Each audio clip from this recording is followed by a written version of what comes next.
மாசி மாதம் ஒரு தெய்வீகமான மாதம். சூரியன் கும்பராசியில் சஞ்சரிக்கும் காலம் மாசி மாதம் ஆகும்.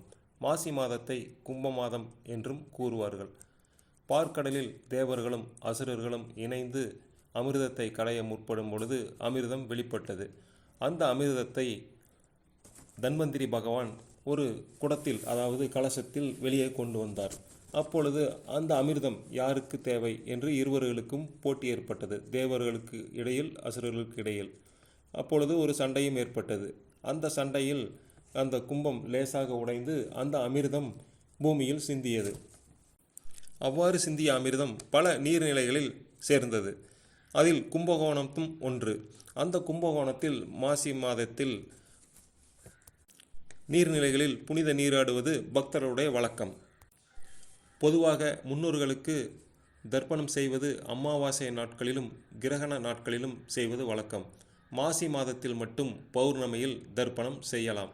பெரும்பாலான திருக்கோவில்களில் தீர்த்தவாரி மாசி மகத்தன்று நடைபெறும். பக்தர்களும் உற்சவ மூர்த்தியோடு இணைந்து புண்ணிய நீராடுவர்.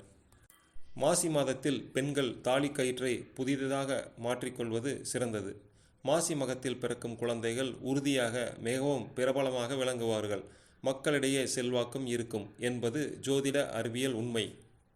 மாசி மாத அமாவாசை நாளில் ஸ்ரீ அங்காள பரமேஸ்வரி கோவில்களில் மயான கொள்ளை என்ற திருவிழா மிகவும் சிறப்பாக நடைபெறும். இதன் தொடர்ச்சியாக குண்டம் உள்ள திருக்கோவில்களில் குண்டம் திருவிழாவும் நடைபெறும். மாசி மாதத்தில் தாலி சரடை மாற்றிக்கொள்வதால் மாங்கல்ய தோஷங்கள் விலகும்.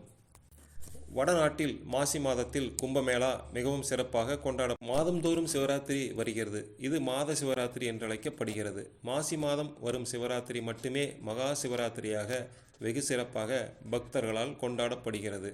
மாசியில் வரும் சிறப்பு விரதங்கள் 2. ஒன்று காரடையான் நோன்பு, இன்னொன்று சாவித்திரி விரதம்.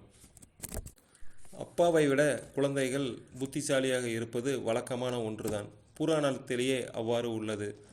சிவனை விட சுப்பிரமணியர் சிறந்து விளங்கியிருக்கிறார் புத்திசாலித்தனமாக. அவர் சுவாமி மலையில் சிவனுக்கு ஓம் என்ற பிரணவ மந்திரத்தை உபதேசித்தார்.